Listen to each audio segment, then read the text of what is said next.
All right. How's everyone doing? Hope you're all doing well.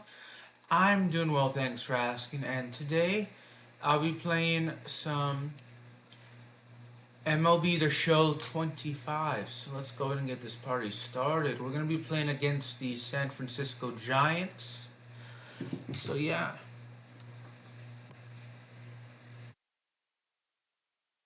bear with me. So yeah, let's go ahead and play. It is Wednesday. Not Wednesday, it's Thursday evening. So it's rare for me to talk on a face cam, usually in Thursday evening, so I as well just enjoy it. So yeah, let's go ahead and get started. So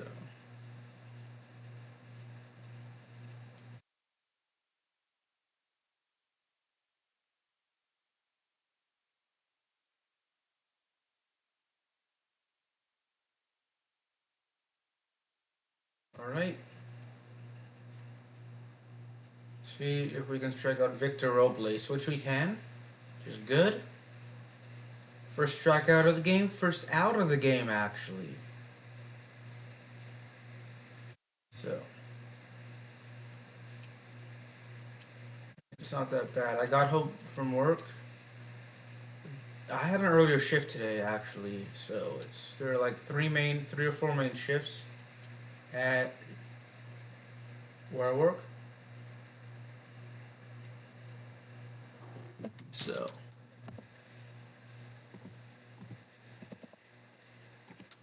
just bear with me. So got on the earliest possible shift to actually, um, just because I'm still being trained. So I'm at least told from my supervisor I'm 80% of the way. Well, not 80, maybe like 8, somewhere between like,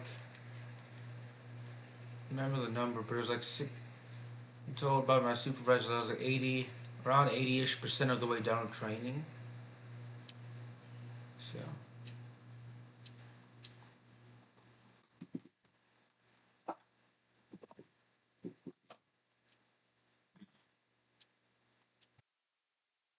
that's my third strikeout. So yeah,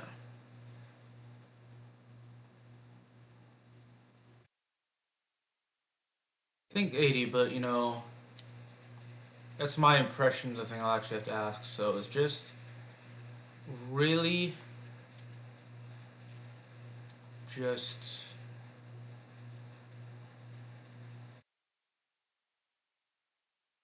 some few things I need to just do before I can actually get finished. So I work at a call center, and my main issue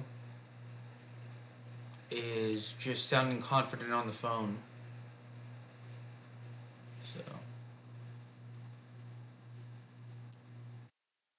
So far so good.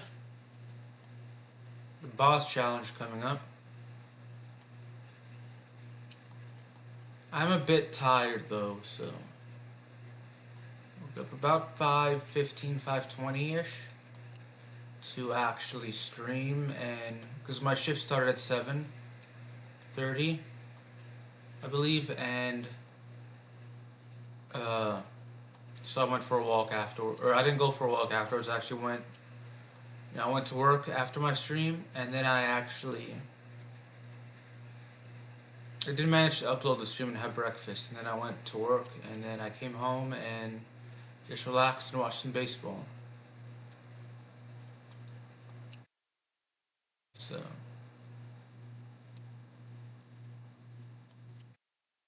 we have ended the third inning.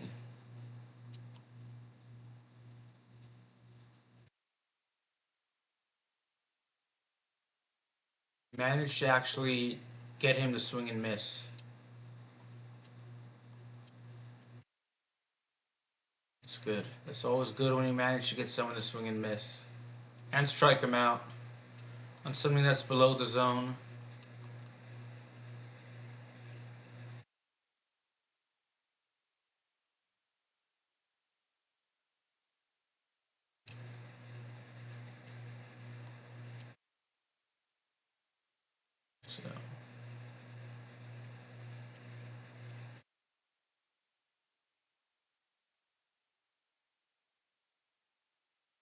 fourth inning actually. This is at I know this. Don't remember the name, but this is in San Francisco.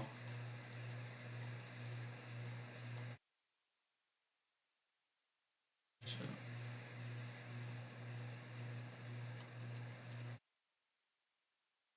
I like baseball. It's one of like the three main sports I watch. I watch baseball, Major League Baseball really. I watch soccer, so I watch the Eredivisie and La Liga, and I also watch basketball, mainly men's and women's Division One basketball, most specifically the Little Rock Trojans. So it's the university I attended.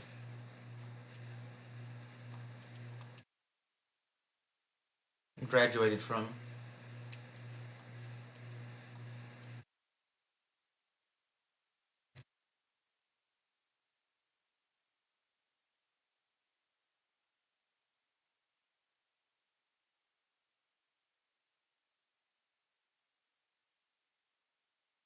Managed to get him to swing on and miss on that knuckle, or yeah, that knuckleball.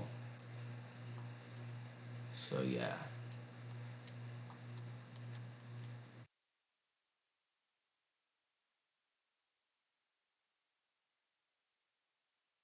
my only complaint right now is the hours working. I'm not a morning person, so I say that, but I am a morning person, and I prefer staying up late if I'm being honest. But I prefer making my YouTube videos during the daytime just because I can talk during the daytime. So it usually depends on what I'm streaming, and you know, like a sports game like this, I prefer playing it during the daytime just because um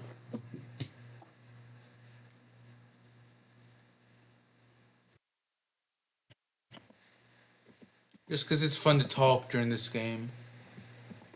But if it's like a story mode game or something like that, I don't really enjoy talking. I prefer, listening to the video, or listening to the game, and actually listening to the um, story. So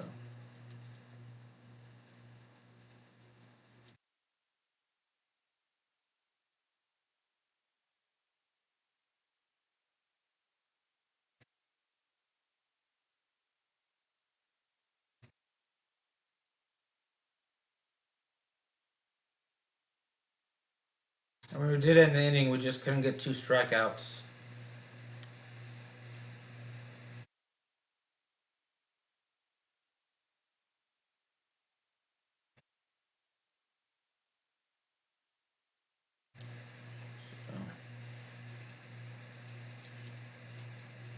Well, the Angels are have an off day today.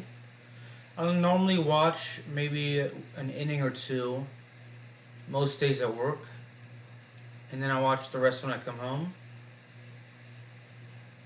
And I usually watch it during my 15-minute break and my lunch break. I get two 15-minute breaks and a 30-minute lunch break. So I that's when I usually watch the game. So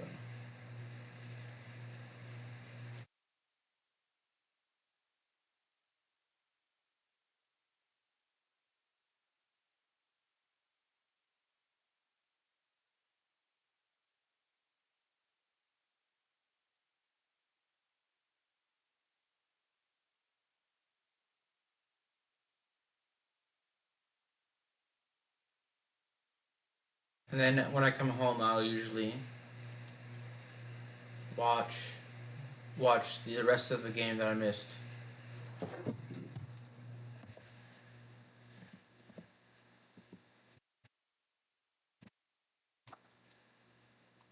Cause in order for me to get up early, I shift because I'm in training.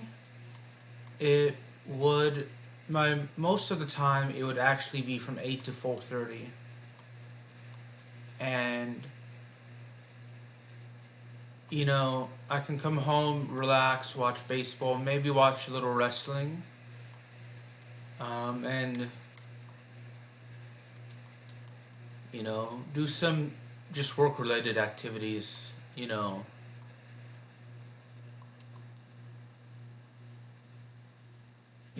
At home. So, just that's how it's been since. At least I started doing the work-related activities a week, basically 8 days ago. So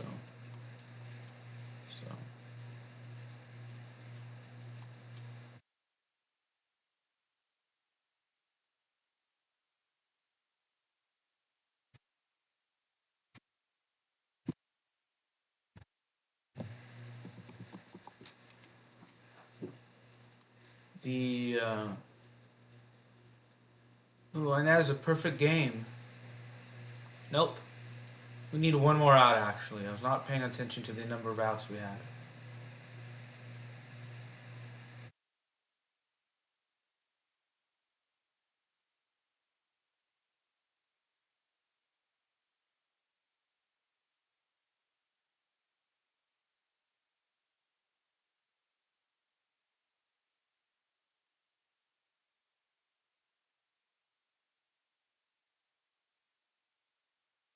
There we go.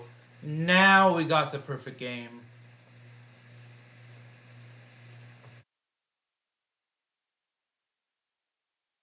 Some drinks with me. I got some. I just got a drink with me. I got Diet Coke, actually.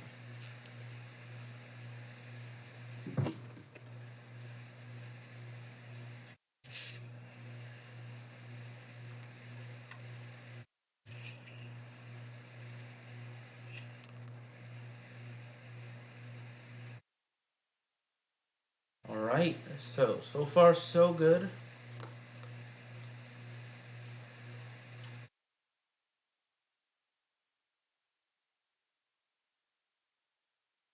So I'm slightly distracted by answering the questions, and drinking. So that's why I'm not talking that much.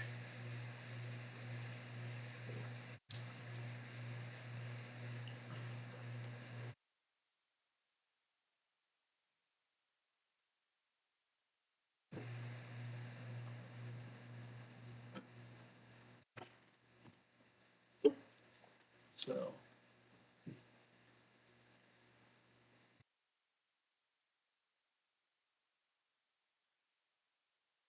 got a strikeout in every inning. Actually, we're averaging just under 2 strikeouts a game, or 2 strikeouts an inning. Actually, you needed 3 strikeouts. No, no, my math is off.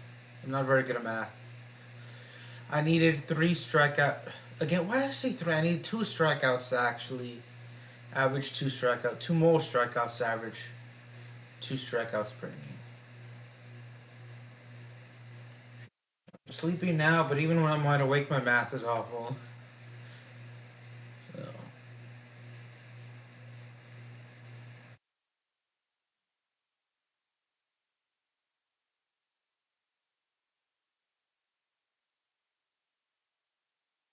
go ahead and simulate through the date. So we're going to be pitching against Colorado, which should be good. So, what are my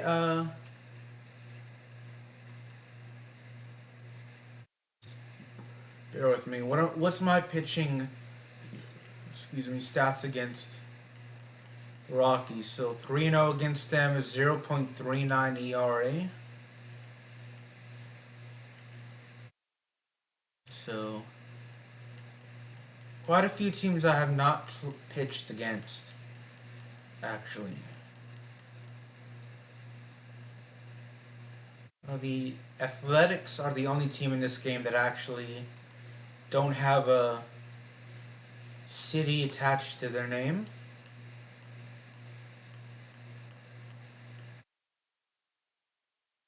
And they are playing, at least this season, next season, and Probably the season after. They're playing in Sacramento.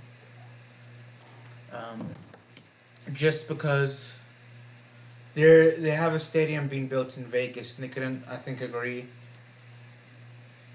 I do know that the stadium is being built in Vegas, and I think they had some stadium issues in Oakland as well. So playing in Sacramento, and then the Tampa Bay Rays are also playing in a minor league baseball ballpark. They are actually being they didn't they technically went to different cities, but they didn't change their team name, and I think they had some structural damage at Tropicana Field, which sucks because I really liked Tropicana Field. I thought it was a great stadium when I went in like 2009 ish. So around 2009 I went.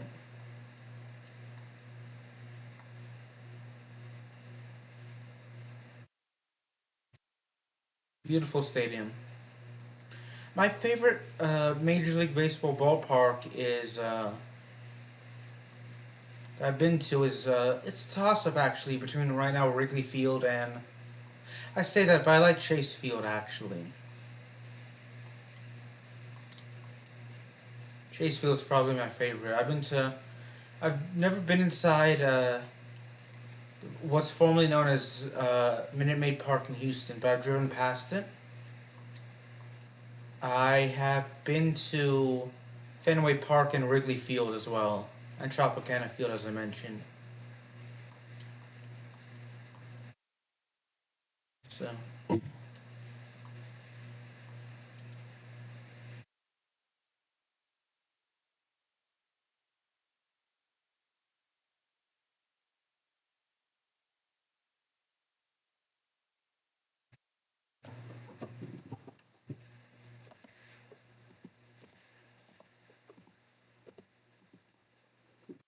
right, so far so good.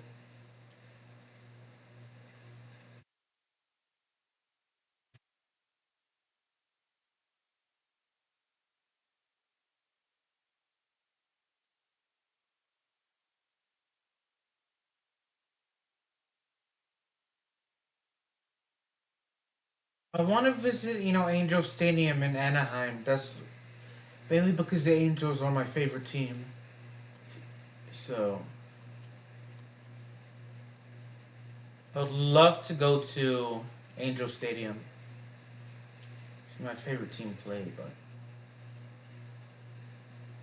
this weekend is Monday. Is this upcoming Monday's Memorial Day weekend? So chances are I won't be streaming on my usual time on Monday now I'll start between 5 and 6. So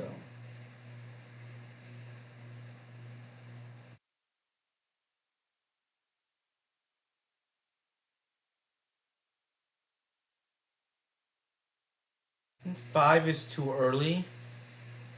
6 is too late actually. So I think 5:30 ish.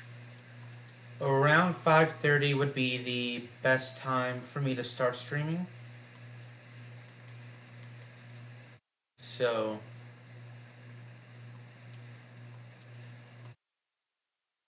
make an effort to start at 5:30.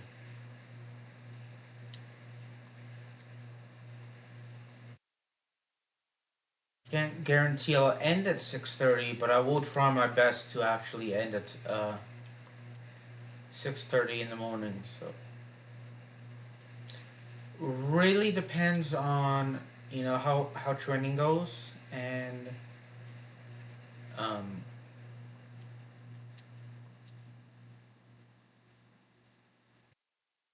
what time what time I'll get.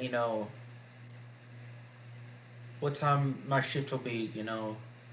Is I had an earlier shift today because the person training me took some time off, took 2 days off. So I'm actually gonna be still, you know, waking up at my usual time, but not streaming as much as I want to. So now, at least Monday through Friday, at least for the foreseeable future, I will be waking up at 5:30. I have an idea of, I know when my next shift will be, or when I'm done with training, when my shift will be. It's 9 to 5:30 at where I work. So, so I'm under the impression that it's 9 to 5:30, but I'm not sure when I'll be done training. So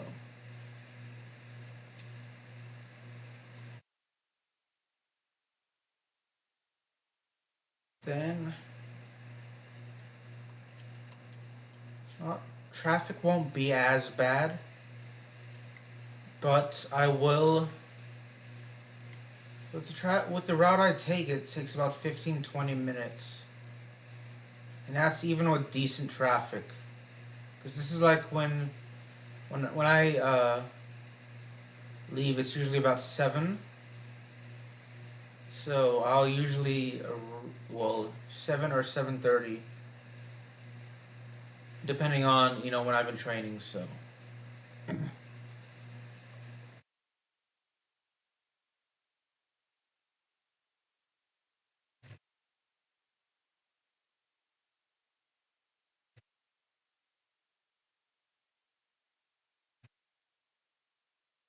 that's when like most people are taking their kids to school or going to work.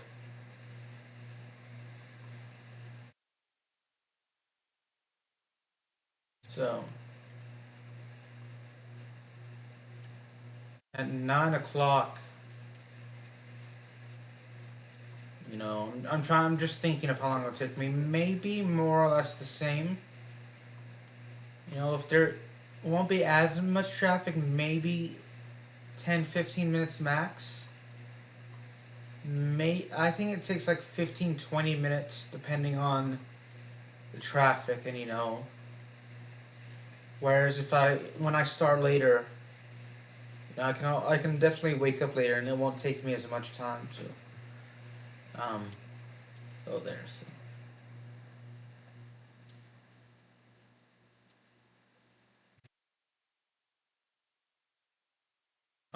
And I'm not a fan of waking up so early. On the other, you know,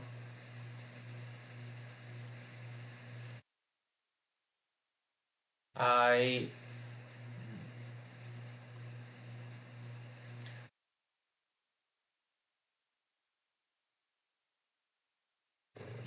I'm not. I know I can actually go to bed like at a normal hour now instead of like 2, 3, 4, 5 in the morning, like I'm so used to.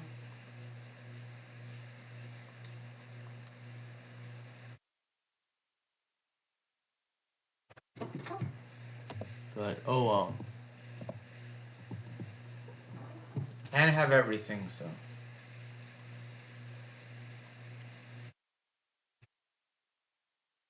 let's see if we can get the out here.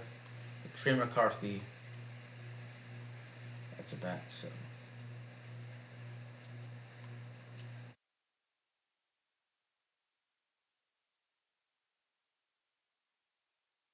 there we go. We got a strikeout.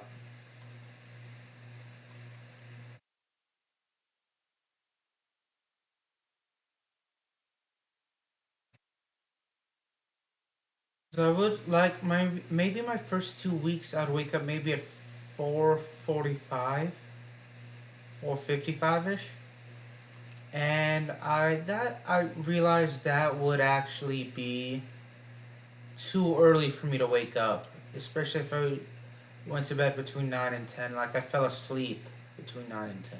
So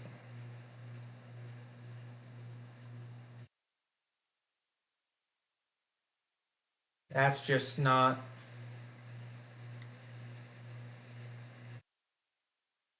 you know. trying to think because that's maybe about 6 hours. So I need at least 7 hours to be functional and wake. But anything less than that, and I could find there are times where I found myself falling asleep in work, because I woke up so early. But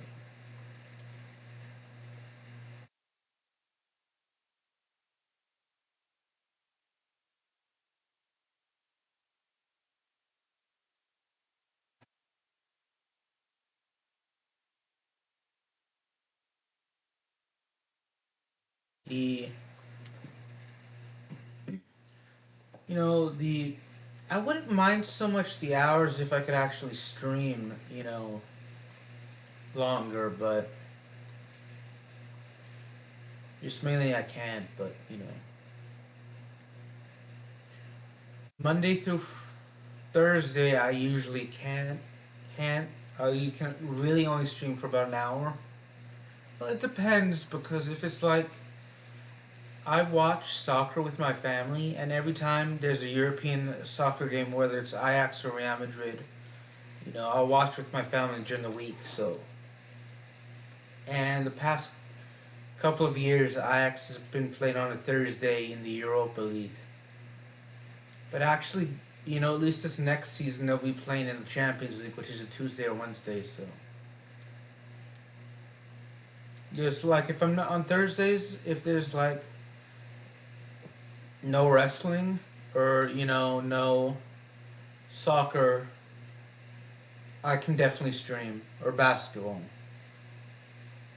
'Cause I do want to watch basketball and I do want to come home and relax a little bit. And I do enjoy streaming, but at the same time, so I will try to stream every Thursday, but I can't guarantee it. Do an extra stream every Thursday, but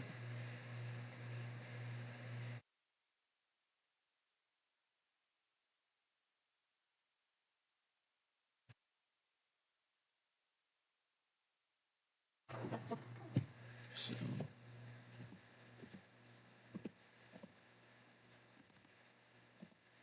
bear with me. Can I notice something? So we're gonna be pitching against Arizona, and that'll be our last game, or really our last. Turn off my, turn on my, turn on my lights because it's getting dark in here. I just realized that. Bear with me.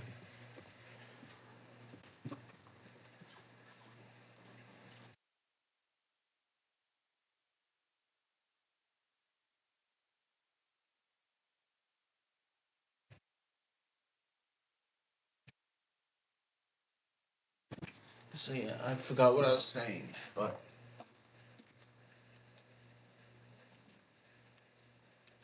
pitches.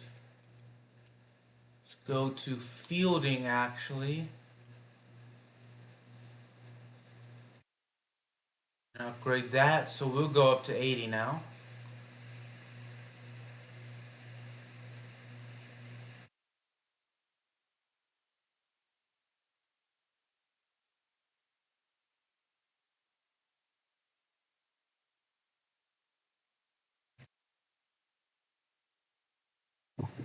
Not bad if you ask me. 80 overall, that's good. Do speed. I mean, pitchers will need to essentially run to first base to actually get an out there. So it's important to get the speed up.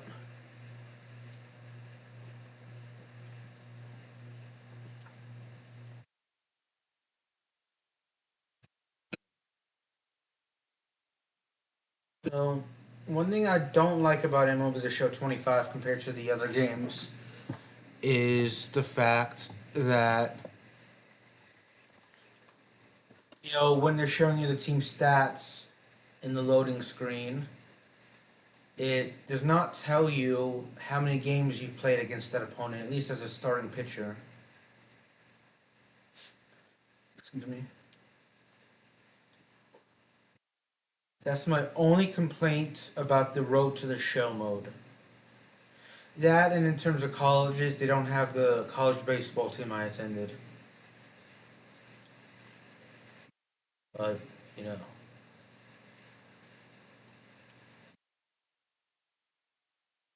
still.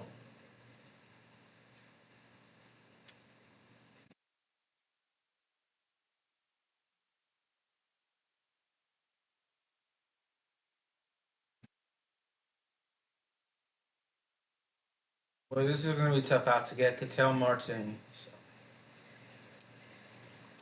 cut him out. Cheers.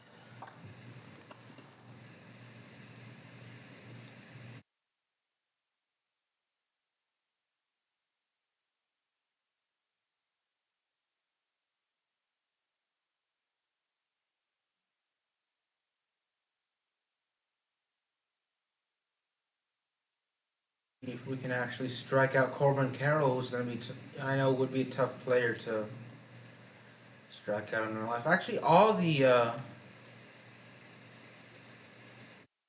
Major League Baseball players, I'm sure, would be tough to strike out in real life. Especially for me, because I'm a terrible baseball player in real life. I have the coordination of a toddler when it comes to swinging bats, and in terms of the pitching strength, that of someone even younger than a toddler. So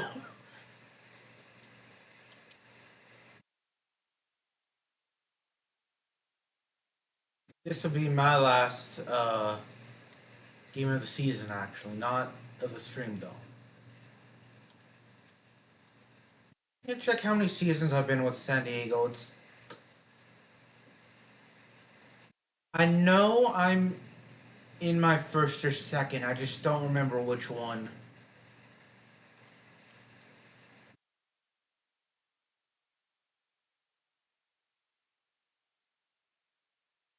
And I would like to, I know, unlike the other major professional sports leagues, for Major League Baseball to sign with a new team, you have to have 6 years of playing time. So you have to have been on an active major league roster since at least you made your debut, actually, from my understanding.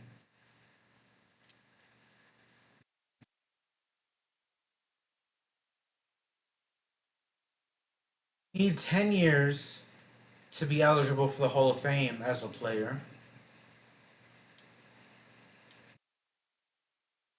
Speaking of the Hall of Famers, earlier this week or last week, I saw that Pete Rose and the Black Sox players, are no longer banned from the Hall of Fame, and there's some doubt as to whether Shoeless Joe Jackson ever bet or through the games in the 1919 World Series.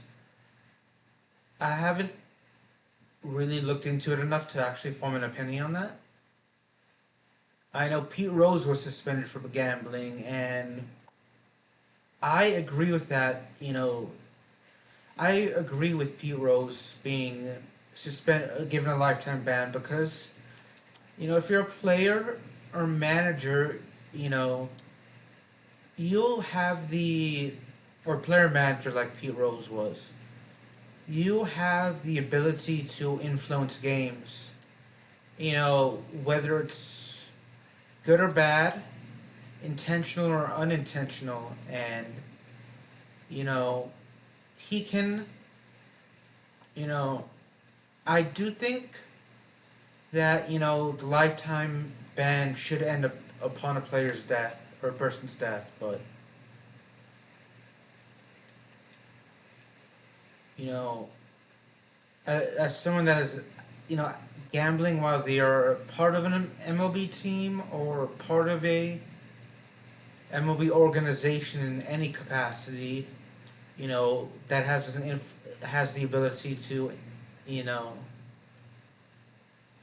influence the game. I think if you get if you get caught gambling, you should be banned for life because he was caught gambling. So because he could have actually bet bet, said, "Oh, today I'll, no, today, there's a bet saying, oh, I'll go 0 for 4. I'll go hitless. For how many ever at bats, whether it's 0 for 4, like I just mentioned, or whatever, and he could say, what, I'm gonna strike out every time to make sure I go hitless, and that just ruins the integrity of the game. Now, you know, I don't wish death upon anyone, but since he passed away, I do think that his lifetime ban ends, and he should be in the Hall of Fame now.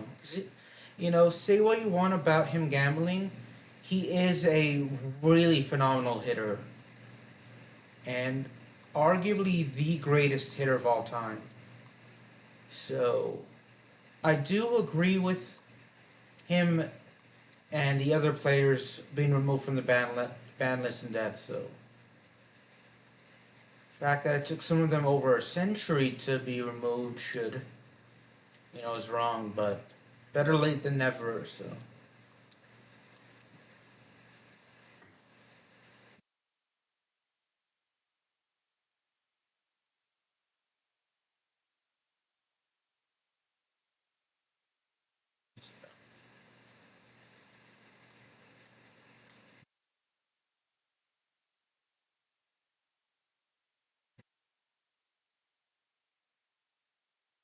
but I mean,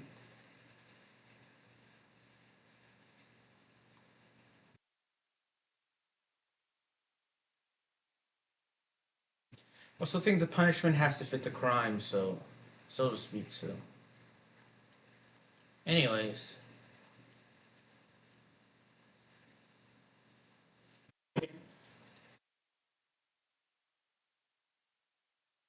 he will looks to be like he'll be eligible in 2027 along with the other band players. So it should be interesting to see if he would get it. I know there is a good argument for Pete Rose and Shoeless Joe Jackson to get into the Major League Baseball Hall of Fame, and I can definitely agree with the argument. Like as a players, they the way they played the game, yeah, they should be in the. Or well, when I say where they played, how good they were at baseball, yeah, I can see them being in the Hall of Fame, and they should put in. But in terms of an integrity, in terms of, from an integrity, I thought my fielder was actually gonna get that, so I didn't actually that. If you in the integrity based off of the integrity, yeah, definitely not P Rose, but or anyone else that gambles or cheats. But Schulister Jackson does an argument as to for his innocence, or at least so I've been told. So.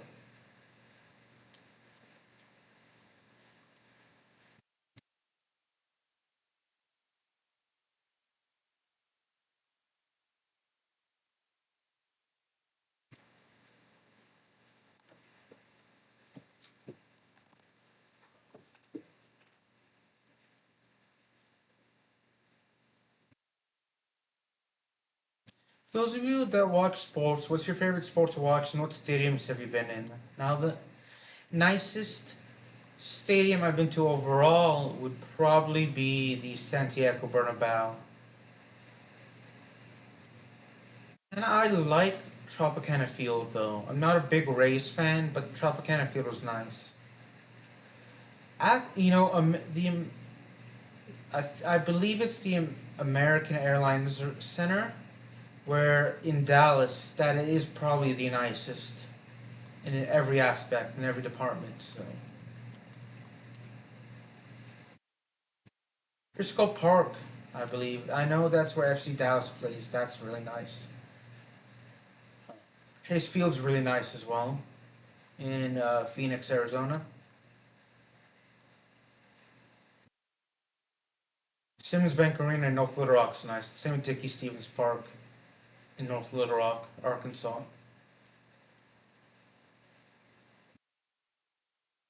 The FedEx Forum. A little over three. It would be 3 years ago in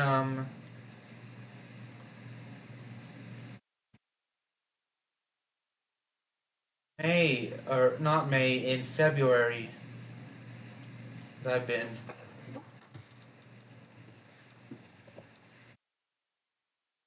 To see a Grizzlies game. They played the Nuggets the year the Nuggets, was it 2 or 3 years? 2 or 3 years, but I want to say 2 years actually now. Because that was the year, I know the Nuggets won in 2023, but I do not remember if I saw them the year the Nuggets won or the year before they won. So the I know it was the Chesapeake Energy Arena, I think, at the time in Oklahoma City. I'm not sure what it's called now. It was really nice. Won in April.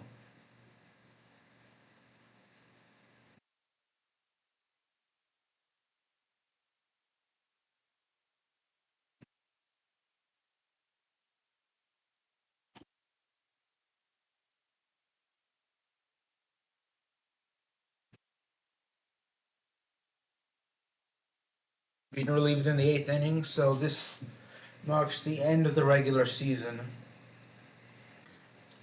So I know that the rookie, I'm in contention for rookie of the year, but that doesn't necessarily mean I'm in my first year as a rookie.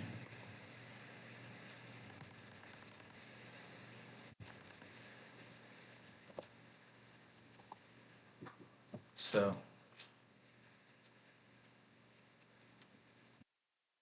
simulate through the season. Let's simulate this game.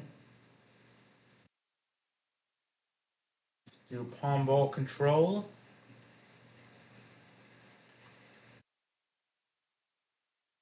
Phillies beat the Guardians in the World Series, so we can advance to the off season.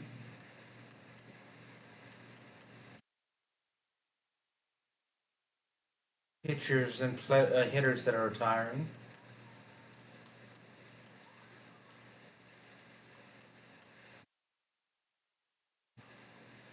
All right, this was here, so I'm gonna turn off my mic and my face cam now.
All right, just about set to go. And on the hill, the lefty, number 53. Last year's Cy Young Award winner in the National League, Singy. Well, Boog, he was healthy last year and gained a tremendous amount of confidence. He took a big step forward last season. I think he'll take another one this season.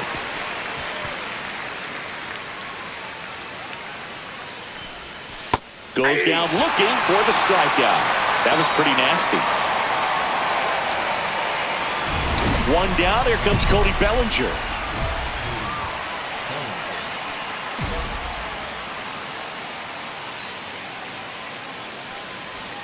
Bellinger's dad won a couple of World Series rings in 1999 and 2000. Play was a backup infielder with the New York Yankees. De La Cruz sizing this one up.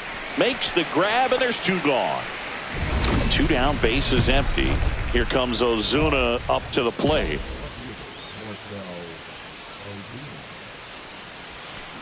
And he pumps it a strike. Well, this is a great matchup that you just don't get to see very often. The reigning Cy Young Award winner against the reigning MVP. All eyes are on this battle right here.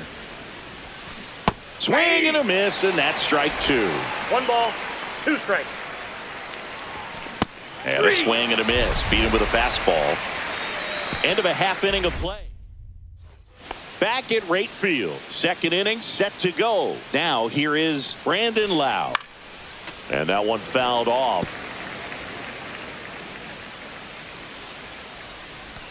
Swing and a miss. 0-2.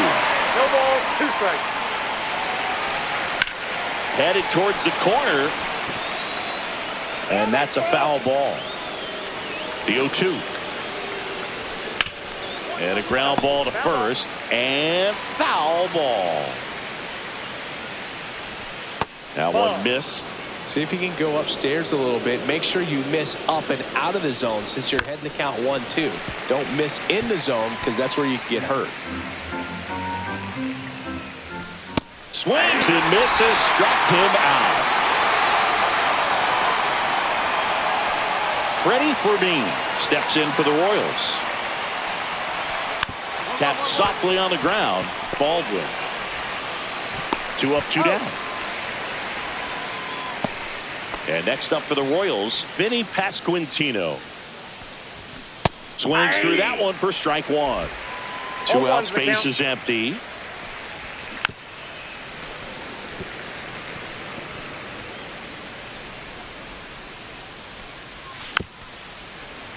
Stays alive. And he grounds one to the right side. And that chance handled. And it's a 1-2-3 inning. 3 up, 3 down. Back here at the ballpark, coming off a series where they were red hot at the plate. And a look at the numbers. And a foul ball.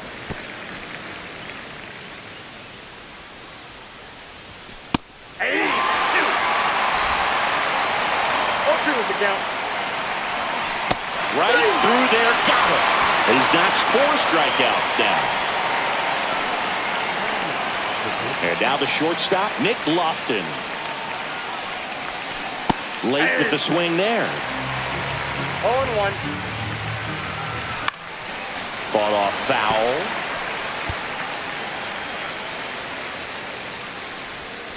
Strike 3, and that's 2 in a row. I got to think that was the plan all the way. He set him up with a high fastball and then buried that curveball down low to get him swinging. Now, especially with how effective pitchers work up in the zone these days, that's a devastating combination. Kyle Isbell stands in now and watches strike one. Swings and hits one in the air out towards right field, and that is a foul ball.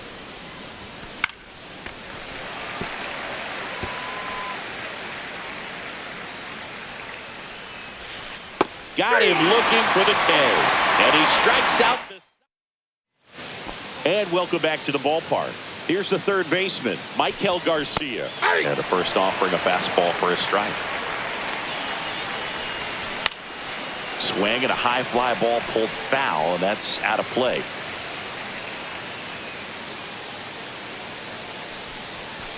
Got him looking with the knuckler for strike three. Just absolutely rolling on the mound. He's looking very much on his game in the early parts of this one, Boog. Fully on the attack with these hitters. That's 7 strikeouts already, so he's got a good pace going, no doubt. Out to short.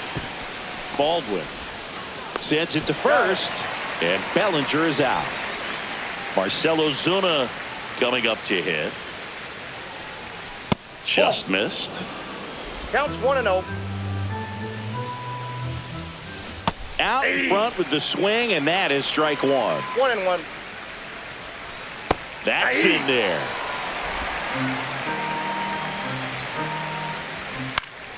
Fights that one away, still 1-2. That wasn't an easy pitch to hit. It's much easier to do damage against mistakes, but that's not what that pitch was.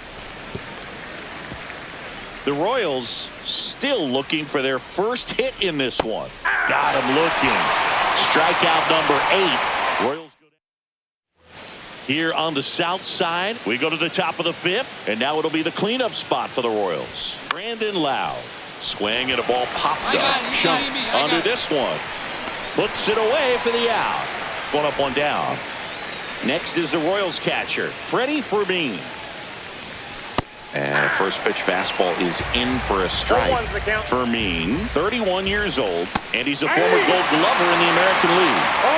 1 out, bases empty. Swing and a miss, and he's down on strikes with number 9 for him in this game. 9. Now there's a 3-pitch strikeout. He can do whatever he wants with the baseball right now. Pasquantino in the box with 2 gone, and takes a look at a called strike. And that gets the inside corner for a strike. 2 down, nobody on. And we're at the top of the 5th. Swing and a ball lifted in the air, shallow left field. No trouble here, puts it away for the out. Back here on the south side, and now the right fielder, Joey Wiemer. And that one fouled off. I'm impressed by the number of first pitch strikes. He's not afraid of contact. Some guys, they'll nibble just because they don't want to get hit hard. That's not what we're seeing here. Fights that one away, and the count remains 0-2. The idea was right, looking to locate that fastball up and in. He just missed his spot a little bit. Knocks that one away, and we'll do it again. The pitch. Gets a piece there, we'll do it again.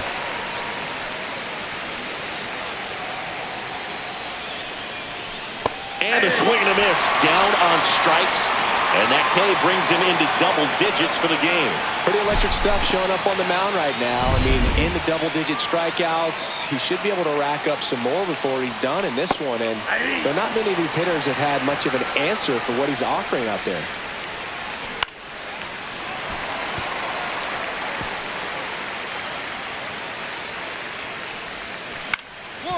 Hit on the ground, and it gets through. Just like that, the perfect game is gone. So a man aboard now with 1 away. And now it's Kyle Isbell. Swing and a miss, strike 1. 0-1. Swings and misses. And it's 0-2. 0-2 is the count. Just missed. Man, oh man, I don't know how you take that pitch. That's as close as it gets. That one missing inside. With the tying run on at first, and we're the top half of the 6th. Rolled to short, possible 2 ball. Glove flip to second, to first, not in time.